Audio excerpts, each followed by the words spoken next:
Hello guys, আসসালামু আলাইকুম। Welcome back to my another blog video.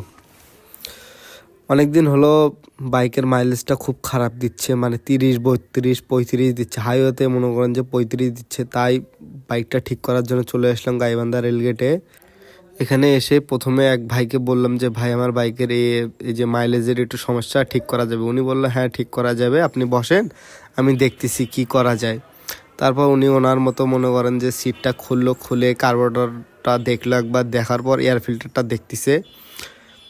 Air ফিল্টারটা বের করার পর দেখতে পাচ্ছেন যে অবস্থা একদম বাজে, ময়লা দিয়ে একদম ভরে গেছে। আমিও প্রথমে ভাবছিলাম যে এয়ার ফিল্টারটা হয়তো জাম হয়ে গেছে। এয়ার ফিল্টারের সাথে সাথে আবার প্লাগটাও চলে গেছে। ছোটো ভাই এসে আমাকে বললো যে ভাই, প্লাগটাও চেঞ্জ করা লাগবে। আর কি পাশেই ছিল দোকান, বাইকের শোরুমের দোকান ছিল, ওখান থেকে নিয়ে আসলাম এয়ার ফিল্টার। এটা নিয়েছে হচ্ছে 350 টাকা। তারপর দেখতে পাচ্ছেন এটা হচ্ছে একটা বাজাজ কোম্পানির অরিজিনাল বলতেছে, এটা হচ্ছে স্পার্ক প্লাগ। এটা নিয়েছে হচ্ছে 130 টাকা। তারপর আমি এয়ার ফিল্টারটা প্যাকেট থেকে বের করে দেখলাম, এটা অনেক সুন্দর এবং অনেক ফ্রেশ। আর আগের এয়ার ফিল্টারটা দেখতে পাচ্ছেন আপনারা, একদম ময়লা দিয়ে একদম ভরে গেছে, একদম বাজে দেখাচ্ছে এটা। আর নতুনটা দেখতে পাচ্ছেন কতটা নিট অ্যান্ড ক্লিন।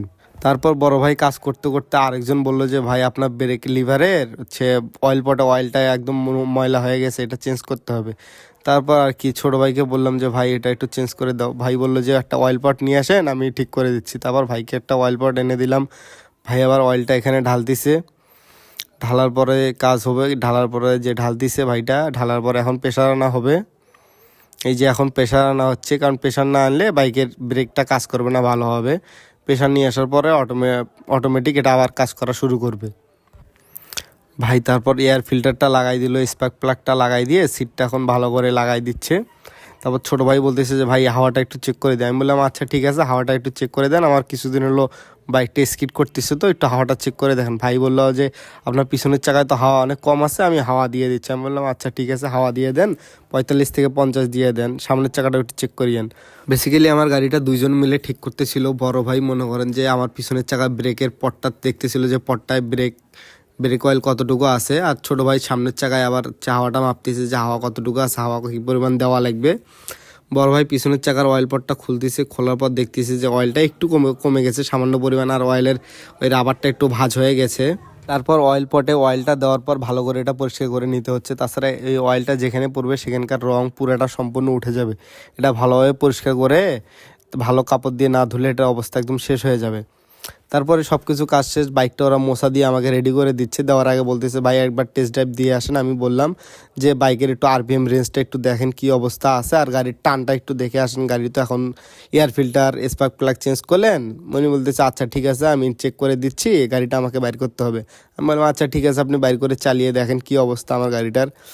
তারপর উনি ওনার মতো করে বাইরে গাড়িটা বের করতেছে, বের করে বাইরে থেকে এখন দেখে আসবে যে গাড়িটার কি অবস্থা, কীরকম কন্ডিশন আছে। এখন উনি ওনার মতো চলে গেল গাড়িটা টান দিতে। যাওয়ার পর উনি কিছুক্ষণ পর চলে আসলো, এসে বলতেছে ভাই, আপনার হ্যান্ডেলটা একটু সমস্যা, বাম হাতে একটু দেখতেছি যে বাম হাতে হ্যান্ডেলটা মনে একটু চেপে আসছে, হ্যান্ডেলটা পাল্টানো। আমি বললাম হ্যাঁ ভাই, হ্যান্ডেলটা পাল্টানো, আপনি একটু দেখেন তো ঠিক করা যায় নাকি। উনি বলতেছে আচ্ছা ঠিক আছে ভাই, আমি এই পাইপটা দিয়ে আমি আপনাকে সুবিধা মতো করে দিচ্ছি, আপনার যাতে হাত ব্যথা না হয়। আমি বললাম আচ্ছা ঠিক আছে ভাই, একটু সাবধানে করেন, কারণ পাইপের তো ভেঙে যেতে পারে যে কোনো মধ্যে, অথবা মুচকে যেতে পারে। উনি বললো আচ্ছা সমস্যা নেই ভাই, ঠিক করে দিচ্ছি আমি আপনার মন মতো করে। তারপর উনি ওনার মতো করে ঠিক করা শেষে তারপর হচ্ছে আরপিএমের রেঞ্জ মিটারটা দেখতেছে, আরপিএমের যে নিচে লাটটা থাকে ওটা উনি চেক দিচ্ছে। চেক দেওয়ার পর আপনারা এই হচ্ছে বাইকের বর্তমান সাউন্ডের অবস্থা। তারপর আমি একটু বাইকটা চালিয়ে দেখলাম, না বাইকের পাওয়ারটা ভালো এখন প্রডিউস করতেছে এয়ার ফিল্টারটা পাল্টানোর কারণে। তারপরে বাইকের কাজ তো সব টুকটাকি প্রায় শেষ। ঈদের জন্য এই পর্যন্ত আর কোনো বাইকে কাজ করাবো না, কারণ হাতে এখন কোনো টাকা পয়সা নেই। এটা মাইলেজটা অনেক সমস্যা করতেছিল, তাই মাইলেজটা ঠিকঠাক করে নিলাম, কারণ মাইলেজ ছাড়া ভাই গাড়ি চালানো অসম্ভব। আমাদের স্টুডেন্টদের পক্ষে মনে করেন যে 30 কিলো একটা মাইলেজ দিবে একটা গাড়ি, ও গাড়ি চালানো খুবই টাফ। মনে করেন যে তাই গাড়িটা উনি তো বললো যে 40-45 দিবে, আশা করা যায় ইনশাল্লাহ, দেখি এখন কি অবস্থা হয়। গাড়ি যদি 40-45 দেয় তাহলে তো আমার জন্য একটু সুবিধা হয়, আলহামদুলিল্লাহ।